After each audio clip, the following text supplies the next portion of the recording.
Everybody, welcome to the ABOO Group, especially if you haven't been here before, and welcome to our lunchtime leadership session today.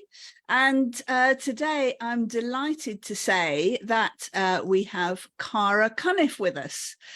So if you don't know me, I'm Lucy McCarraher.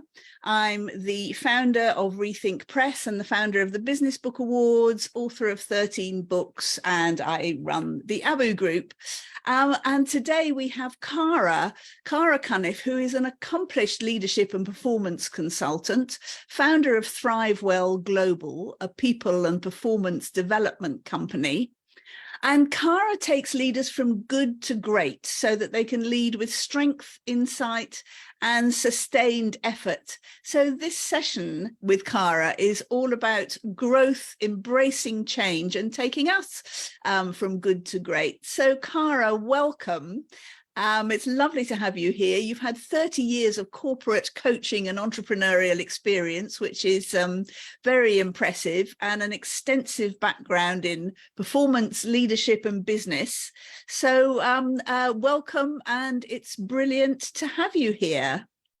Thank you, Lucy. It's fabulous to be here. Very excited for today and a great way to end my week on a Friday.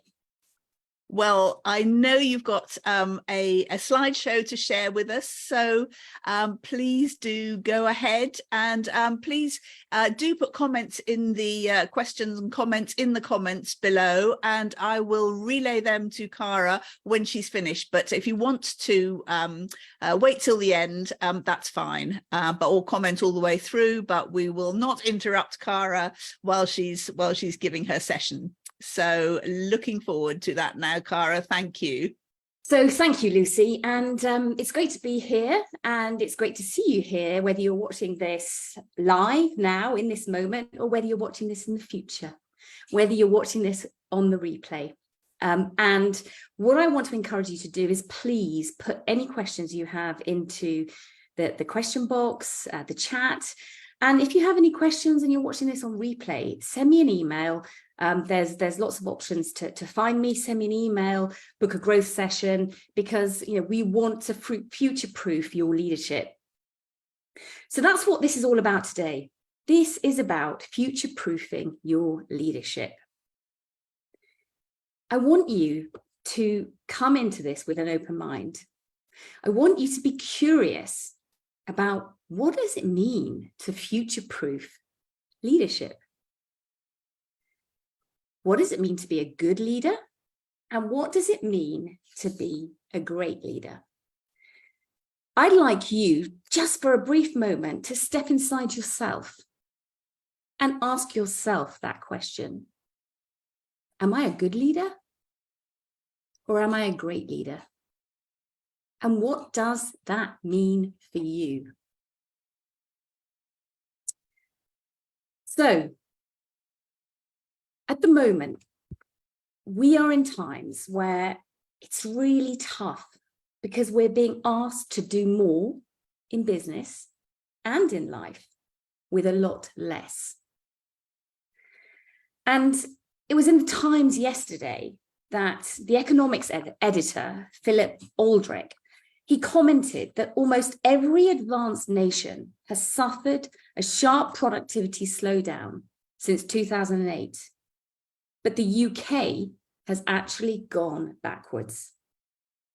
So I want to ask you, what does that mean for our leadership? In essence, it means that we are having to do more with less. And this is really tough. When you're dealing with significant pressure as a leader, and that means you often get dragged into the tactical. And a great leader is someone who stays in the strategic world and can lend themselves to the tactical world. It's about balancing the needs of today along with what's going to happen in the future. And sometimes our personal needs get mixed up into all of this. What do we need as a human?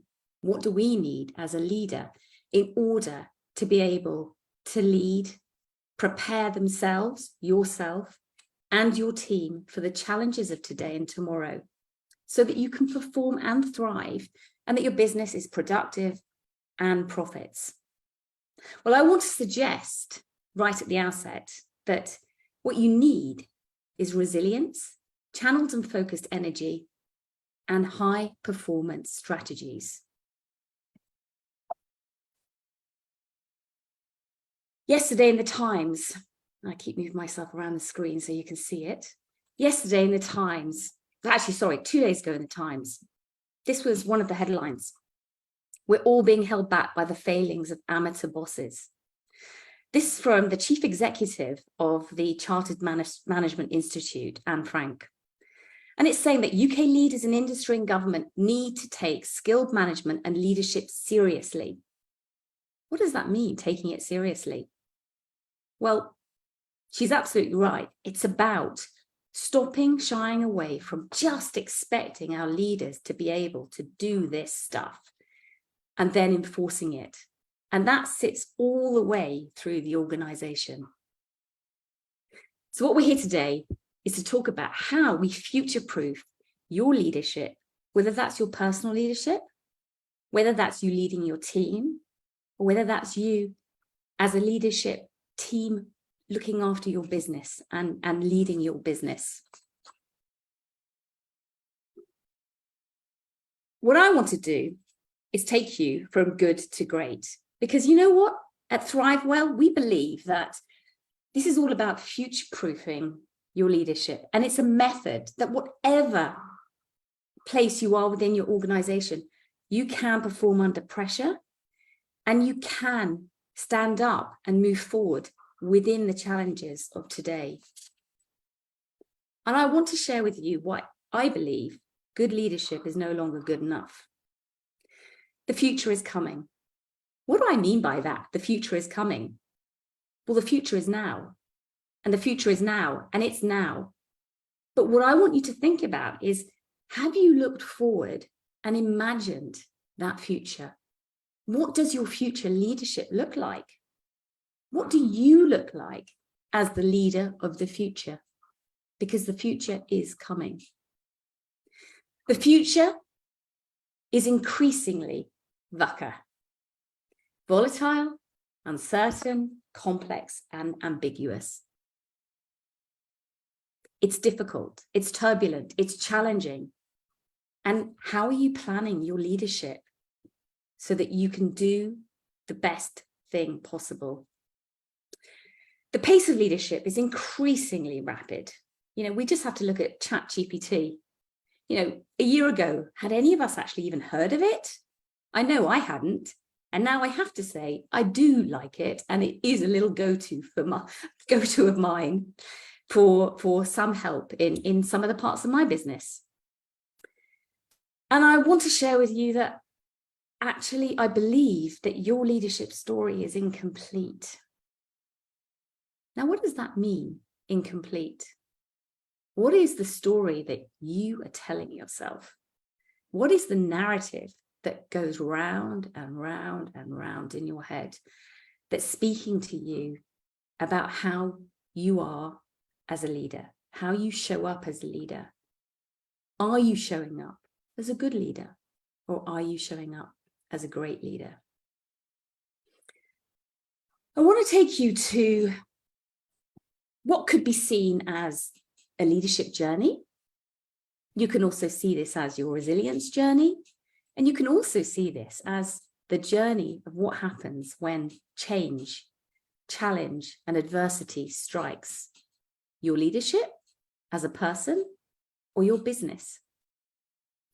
So we're bubbling along in the normal world, and then that fireball comes in. Now that fireball can be acute or it can be chronic. Has this built up over time? Because often when that fireball comes in, it can lead to lots of hours of working, which can lead to burnout. It can lead to a lack of focus. I don't know where I'm supposed to be putting my effort and energy, so I'm distracted. It can actually also mean that I don't feel I'm satisfied because I don't know how to fulfill my potential. And often in this space, we are led by emotion. So we react. We're not taking control of what we can control. And this can mean that we have impaired judgment. We almost get like a brain fog of overwhelm. And in that space of impaired judgment are costs of business, costs to your health, costs to your leadership, costs to the team, costs to the project. I can go on. So at that moment where challenge hits, we move into the deterioration phase, then the adaptation phase, then the recovery phase, and the growth phase. And that is a natural pattern. But what I want to suggest is that we speed up this deterioration stage. We speed it up so that you don't sit in this space. We just move from normal conditions. Maybe there's a little dip, but we have the tools and the resources and the resilience and the energy to be able to move into the adapting, the recovery, and the growth. And I want to share with you that just because adversity strikes does not mean that you cannot grow through this experience. So we're moving you from potentially what seems like a dysfunctional stage where you just don't know what is going on to being able to thrive. The cause, the future's coming. It's difficult, it's uncertain, it's change, it's rapid. And maybe the stories you're telling yourself are not complete. And we've gone through this. You're feeling stuck, stressed, negative, reactive, burnt out, distracted, ineffective. You may have your own words for what you feel when difficulties strike, when you are feeling under pressure. And let me tell you, that pressure is not going away. So we have a choice in that moment. We can run away from it. We can hide. And actually, that's telling us something about our narrative, our leadership story. We can embrace it and say, do you know what? I am choosing to perform in this environment that is difficult, that is challenging, that is turbulent, because I want to be able to perform and thrive. So this is all about you unlocking your internal resources. This is where the beauty is. It's actually inside you. I know often when we get into difficulties, we look outside, we look to blame, we look to react, we look to possibly take on the victim. And I have a favorite, which is the backseat lizard, you know, who just sits there with no hands, but is constantly telling me what needs to be going on, you know, what I should be doing. And, you know, when you hear that should word, you know that maybe that's what you oughtn't be doing. So this is all about unlocking your internal resources so that you future-proof your leadership. Let's think about the conscious mind and the unconscious mind. I want you to think about when you learn to drive a car. Now, when you learn to drive a car, you are sitting in those early stages in the conscious mind.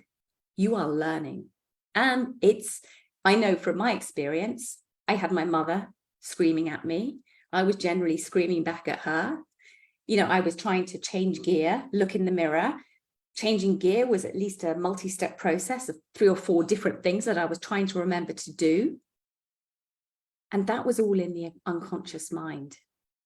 But the beautiful thing is, once it's embedded, it goes into the unconscious mind.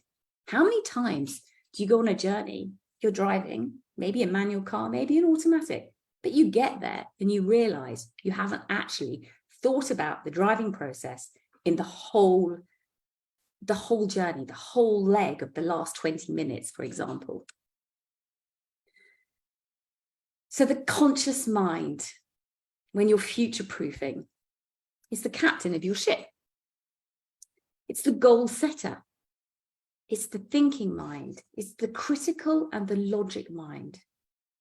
But the thing about it is the conscious mind can only process at any one time around 7 things, plus or minus 2, I guess, depending on the environment, what's going on, how you're feeling.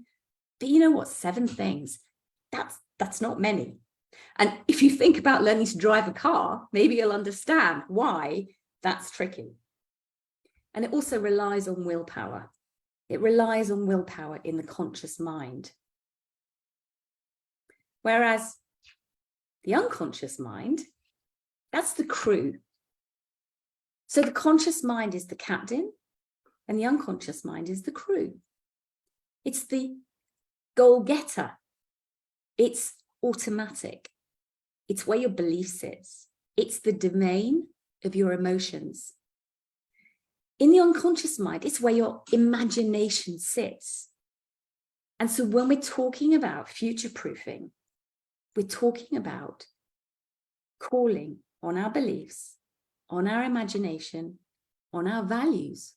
What do we believe about our leadership? What do we believe a leader would look like?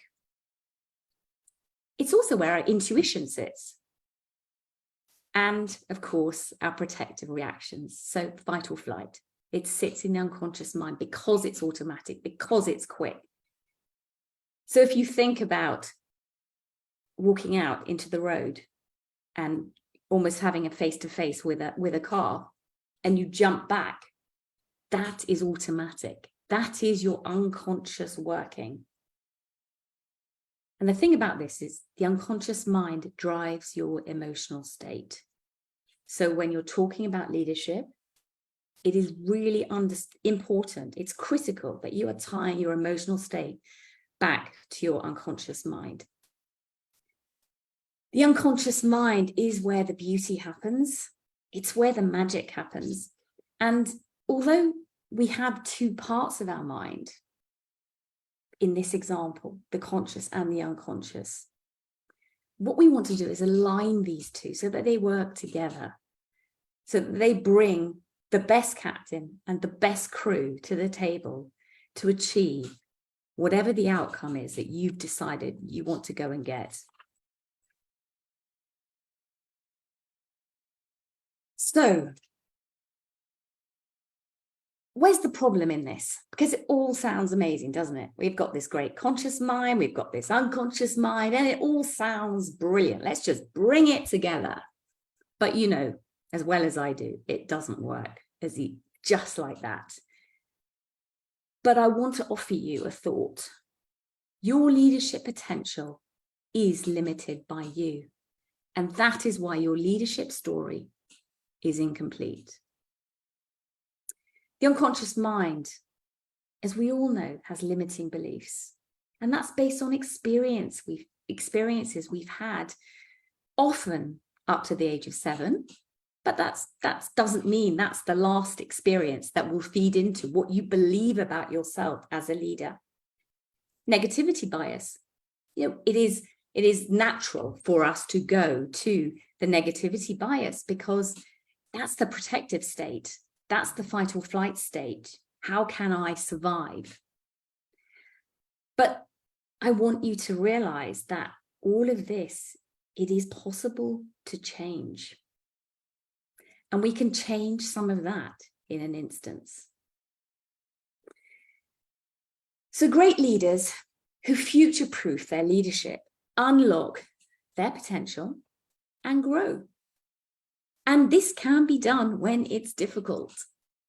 And through that difficult moment, you can seek clarity. You can make better choices. You can decide to control the controllables. The most beautiful one, I think, is creatively problem solve. As a leader, that's what we need in business today. You know, we're trying to do more with less. So how can we solve these problems creatively? And I think in the times of pressure that we are under, actually composure is critical. It's about managing your emotions and not being led by your emotions. And that doesn't mean don't feel your emotions, but it's about taking stock and understanding what's happening inside you that is allowing you to feel like that. And I think one of the most important things at the moment is about promoting a supportive culture in the workplace. You know, we all want to work in a place that we want to work in. So, yeah, that is a really important job for great leaders. So let's have a think about how we future-proof our leadership. I've mentioned this earlier. It's through resilience. It's through building our resilience. And when we build our resilience, we actually begin to step away from stress. It's about energy and focusing our energy and channeling it in the right directions. And it's about adopting high-performance strategies that help us in that moment to make better decisions, to goal set in a way that supports ourselves, our leadership, and the business. Resilience fuels energy, and energy drives performance. Why is this important? Well, the world is becoming more turbulent, faster. And it's becoming faster than most organizations are becoming more resilient. And that's quoted by Gary Hamel, who has been cited by Forbes as, one of the most inspirational strategic business thinkers. But what does that mean to us as leaders? Well, let's just take out the word organization and let's just slot in leaders or leadership. And let's rethink that again. The world is becoming more turbulent faster than most leaders are becoming more resilient. Let's reflect again on the operating environment. Why is this important? Well, it's increasingly volatile, uncertain, complex, and ambiguous. The pace of change is increasingly rapid. And as we've just seen, our leadership story is incomplete. And I wanted to reiterate that, because actually that gives the context to why it's important to think about our resilience, why it's important to think about our energy and our high-performance strategies. So we're future-proofing. And in a space where we're future-proofing, what we're doing is we're cultivating a growth mindset. Why is it important to have a growth mindset? Well, in that space, it's about saying, I'm stepping out of my comfort zone. I am getting comfortable with being uncomfortable. And actually, as a leader, particularly in today's day and age, we aren't going to go to work and feel comfortable every day, but we've got to know what to do with that. And that's where it's important to be able to transform your stress into resilience and know how to cope, know how to grow in this space, and know how to deal with that stress piece.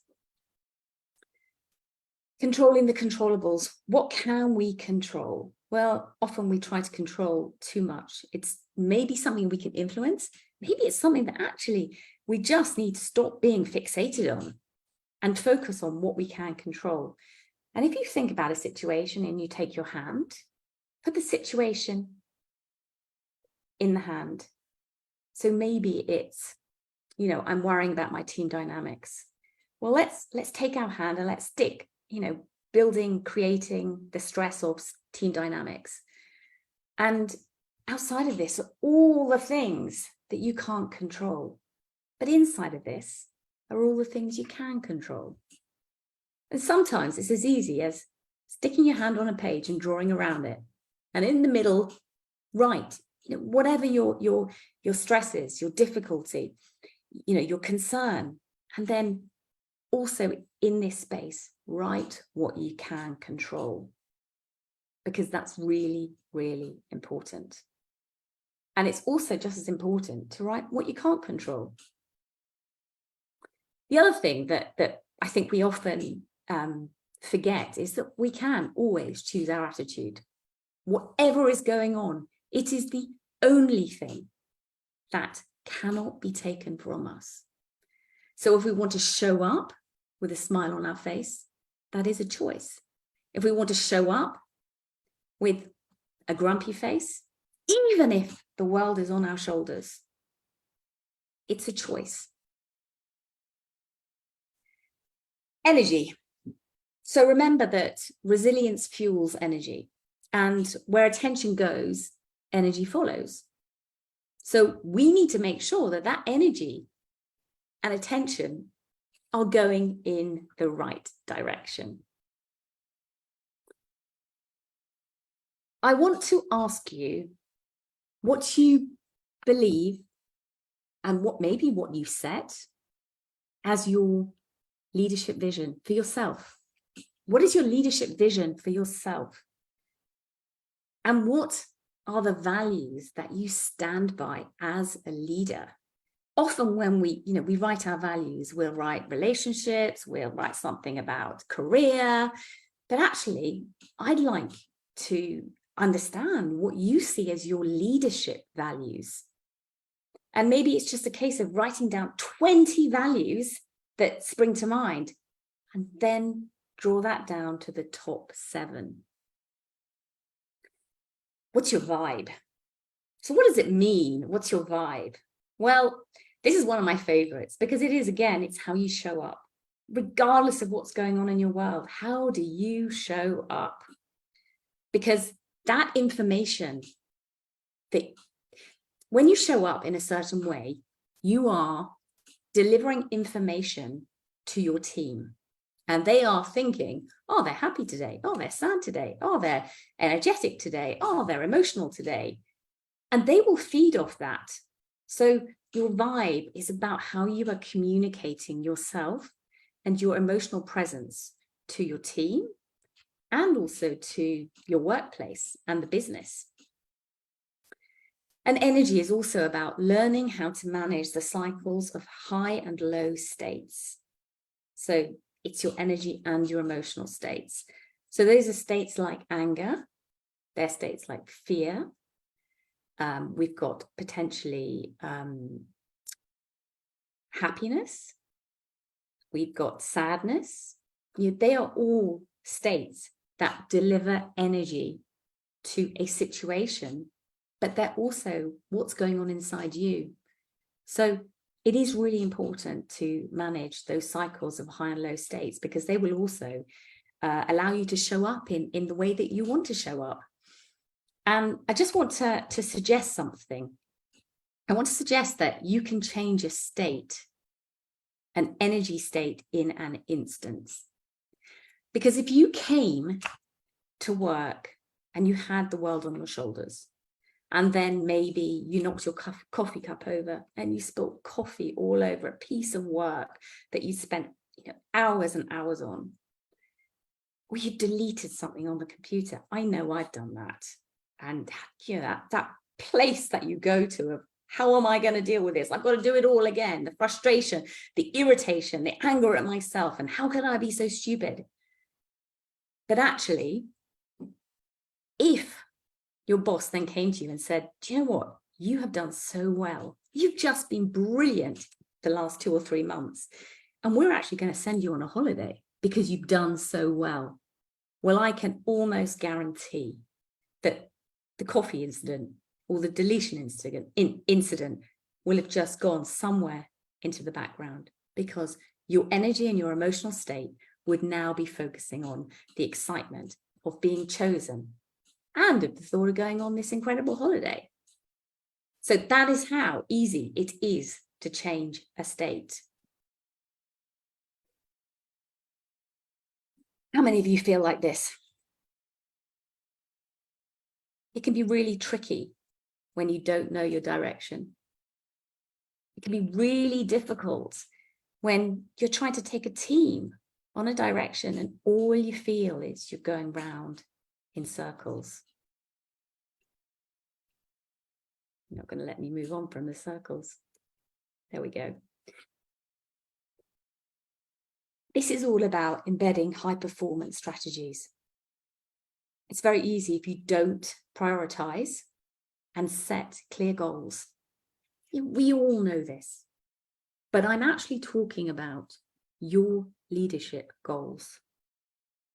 I'm talking about what you have set for yourself and are you prioritizing this?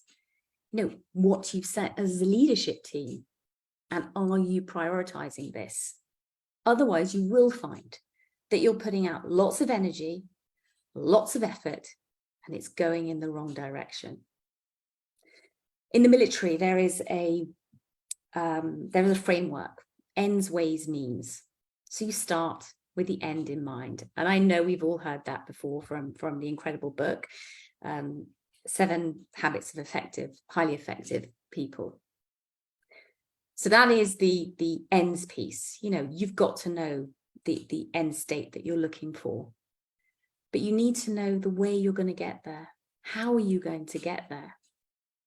And the means of getting there, the resources that you have in order to future-proof your leadership. And that's important because it's in that future-proofing that you remain relevant, that you are agile, that you are flexible, and that you can show up confidently when it is difficult, when it is pressurized, and still perform at your best. So are you being an efficient and an effective leader? Are you showing up, doing the right things at the right time, or doing the wrong things at the right time, or the right things at the wrong time? And it is always really useful to think about that. Think about, you know, where you sit on that efficient and effective scale. I find it, you know, very, very useful 2 words just to put at the top of your page and think about, you know, your leadership vibe, your leadership values. You know, are they serving efficient and effective? What are you believing about this? And then finally, self-care and stress management techniques, which I think sometimes we all pay lip service to. You know, we all talk about maybe meditating or gratitude or cold water therapy, which I have just started and it is amazing. But really, that is where the hard work and the results come. It's when you start to write your gratitudes, just things that you're really thankful for that day. It doesn't have to be any more complicated, but do it over a 6-month period and give yourself 5 minutes. And just remember, you're not giving the 5 minutes to the gratitude journal. You're giving it to yourself. It's a gift that will enable you to perform and to thrive. Winston Churchill, as he said, high performance strategies, the right time, in the right place, and in the right way. And that is why we want to future-proof our leadership. So taking you from good to great is about focusing on your resilience and building that and boosting that. And that's involving all sorts of things around stress management techniques. It's involving things like, you know, actually goal setting in that piece, making sure you are aligned with where you want to go. You know, where is your effort going? And moving away from stress. The energy piece, which we've spoken about, and of course, performance. And that is where you move from good to great. I want you to do your leadership reps. And I want you to have a thought. I want you to take 20 seconds now, pen and paper if you have it. And I want you to think about, what is the one thing I could do in the next 24 hours that is going to improve my resilience or my energy or my performance? It doesn't have to be big, because this is about continuous improvement. Leadership development never ends, and it's never been more needed. So I'm going to give you 15 seconds now to write down what one thing you are going to do in the next 24 hours to boost your reps.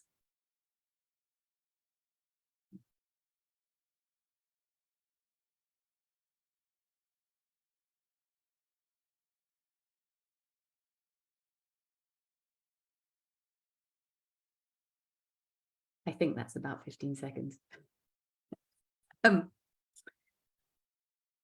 I want to give you a gift, and that is the ability to book a growth call with me. So you can either find this, and if the links work on this, let's see. They worked.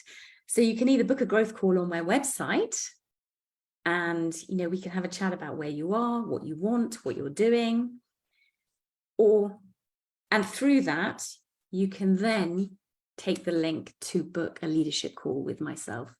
And that could be for yourself, that could be for your leadership team. And again, that can be for leaders throughout the organization or the future leaders of your business. Just want to say thank you so much for giving me this opportunity to share this with you. It's been a complete joy. And my last thought before I hand back to Lucy is that don't forget that small changes can make big results. Thank you. Oh, thank you so much for that, Cara. That was incredibly impressive and really thought-provoking. It's made me question many things as we were going about leadership, and yes, so interesting, and so in depth actually. Yes, so many layers that actually I think, as you know, when you are in a leadership position, you do often just kind of coast in a way. You assume that you've got certain abilities and you put those forward to your team and hope that everything falls into place. But actually, there's so much more you could do if you used the conscious and the interchange between the conscious and the subconscious, and actually, really got your performance better in something that I think we kind of all take for granted. It's how we show up, it's who I am, it's what I do, it's, that's the way I am. But actually, no, it doesn't have to be the way you are, or you can really, really improve that. I found that fascinating.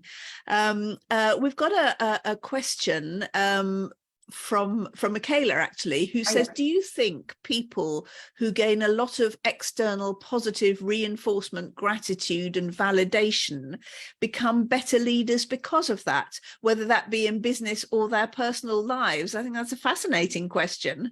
Can you read that again, Lucy? Yes, I can. So do you think that people who get a lot of external positive reinforcement, gratitude and validation, whether that's in their personal lives or their business lives, does that make them become better leaders?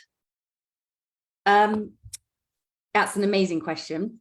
And so we've got a situation where we've got the person who I'm going to call for the likes of this, what am I going to call her? Sarah, for the likes of this, who is receiving lots of external validation. Now, what this is all about is actually what's going on for Sarah, rather than looking at the external validation and gratitude that's coming into her. So my first question would be, does Sarah need this validation? Is she reflecting something out to other people that's saying, I need this validation? Ooh, I need this gratitude in order for me to perform. Because actually, sometimes, when we look at a situation, we reflect back. And so that would be one of the questions. And of course, this is a hypothetical situation. So that would be one of the things that I would reflect on.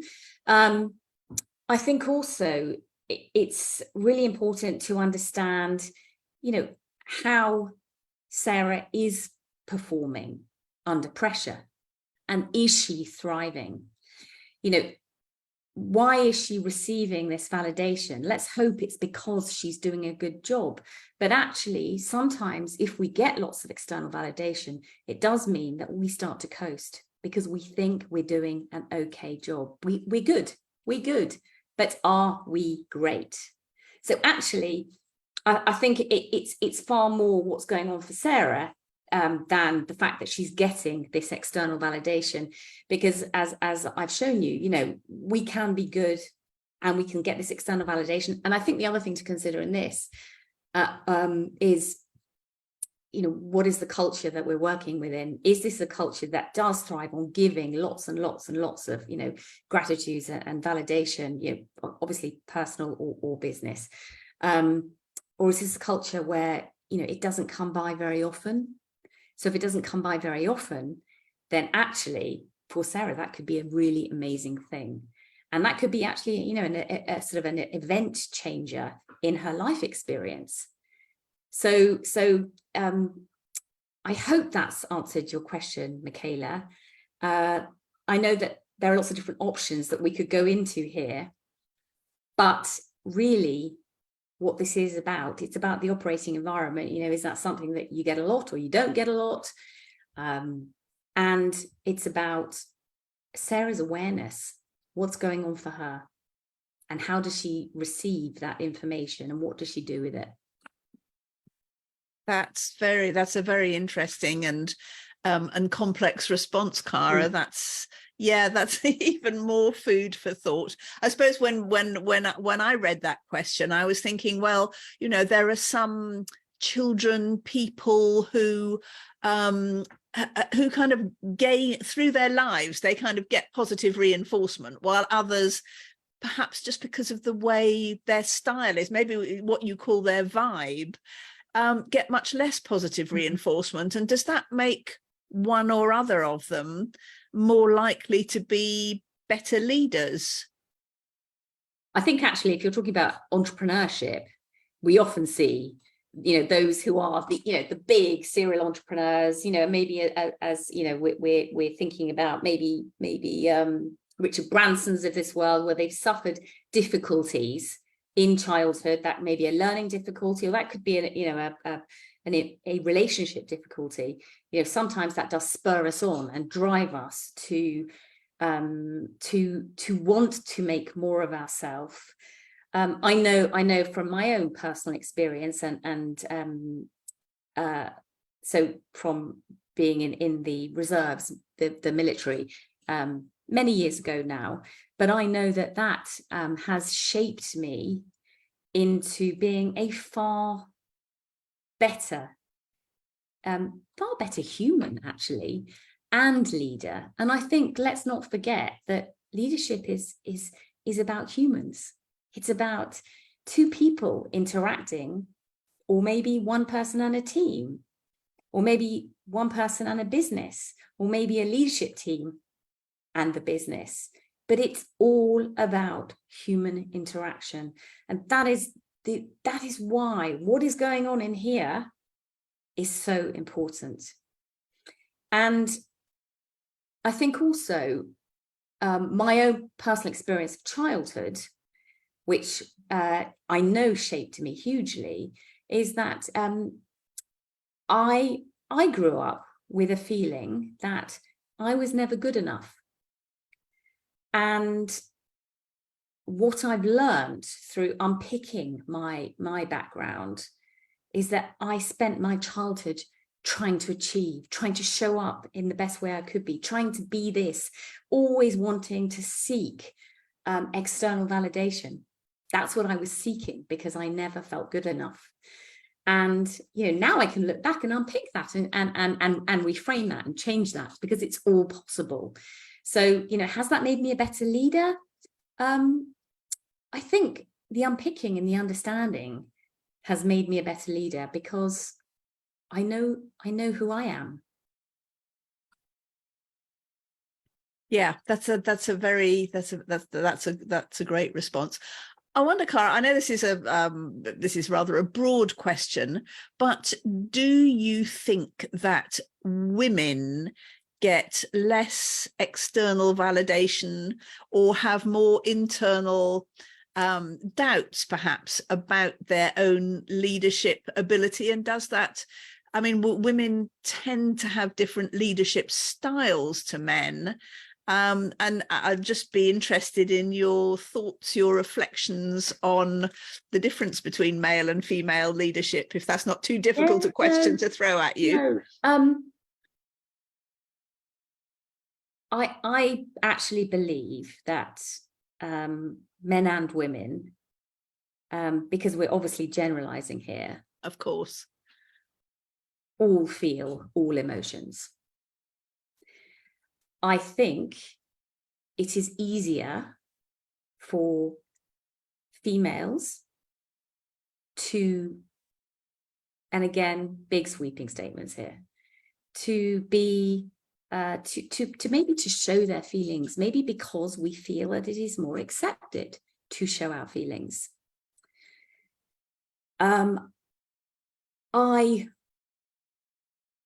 think for what I really want is for both men and women to be able to say, it's not okay, and I'm not okay, and I can do something about that, because that is what it means to future-proof. It is to say something doesn't feel right, but I don't know how to deal with that. So, that's how we unpick our unconscious. And actually, sometimes it's very difficult, I think, to even know that it's possible to unpick it and to work on it. You just know something isn't right. But just knowing something isn't right is enough to start. So very generalistic. I think it's actually easier for women to show, because I think that is a societal embedded, right or wrong, embedded, what's the word I'm thinking for? Generalization. Yes, kind of expectation expectation and accepted norm. Yeah. And maybe we need to get better at, our leaders saying, I'm not okay. I want to learn how to do this better. Yeah. Yes, no, absolutely. It's I just happen to have, just by coincidence, I've just finished reading, actually listening to Anthony Seldon's book called Johnson at 10. And you can imagine who that's about. Yeah. And quite apart from the kind of ins and outs of the politics that he's kind of written about in there, which is fascinating in itself, actually, it's an incredible study in leadership. And the question of the book is, why did Boris Johnson fail? And actually, everything you have said today shows me that actually he had some incredible leadership qualities. I mean, and vibe was perhaps one of them. Vision, but with no goals and no specifics, but values maybe somewhat lacking, shall we say. But really interesting that I mean, my impression from reading that book is that as a leader, he never questioned himself. He never did that internal work and thought, what could I do better? What's going wrong here? Yeah, that's the power of that. If you think as a country, if I'm not talking about anyone in particular, but as a country, and as a business and as an organization, if our leadership teams looked inside themselves and said, how can I, beyond my obvious capabilities, my overt, external facing, that you can see capabilities, if I did some of that work inside, what would that mean? What would that mean to my profits? What would that mean to the business performance? What would that mean to the productivity of the organization? And take that into the home life. How can I be a better mother? How can I be, a more empathetic father? It works on both sides, and it's all about really looking inside us, and showing up in a way that's confident when it's difficult, because when it's easy, it's okay. We're not challenged, but when it's difficult, this is what we rely on. We rely on our automatic response. Yes, exactly. And assume that that's enough. Yes, we've got a comment. I imagine ego can get in the way of good leadership, and maybe that's why servant leadership is creeping more and more into the picture. That's very true as well, isn't it? You hear a lot more about servant leadership than yes, well, it's a thing now. And actually, you know, if you look back, I've got a book on the, just a little red book on the back there in the corner of my bookshelf, which is actually titled Serve to Lead. And it's military leadership. It is serving to lead. And, you know, and it is right that it is out there at the forefront, because we're all here to serve each other. Yeah. And this is something that, you know, I've always said to my husband, which is, it's about, you know, serving each other and kindness and compassion and empathy. And is that actually, if we all show up with this desire to serve, then wouldn't the world be a better place? Yeah, absolutely. So Jenny says, thank you, Cara. All very interesting. I particularly related to the power of positive thinking, the role of practicing gratitude and your ability to change your attitude in a moment. And yes, that is so true. That was a really interesting insight that that's, you know, something that can really impact your leadership. So thank you. So Cara, thank you so much for this. This has been such an interesting session. I've enjoyed it enormously. I think everybody else has too, and those who will be watching the recording. So yes, do book your call, your leadership call with Cara. I think you'll have a fantastic experience. And Cara, just thank you so much again. It's been an absolute pleasure. And we look forward to having you back. Thank you, Lucy. Thank you. Thank you, It's been a Cara. pleasure. And I wish everyone a wonderful weekend. Thank you. It'll certainly be a wet one. Yeah. Thank you so much, Cara. And thanks everyone for being here, and see you next time. Bye. Bye-bye.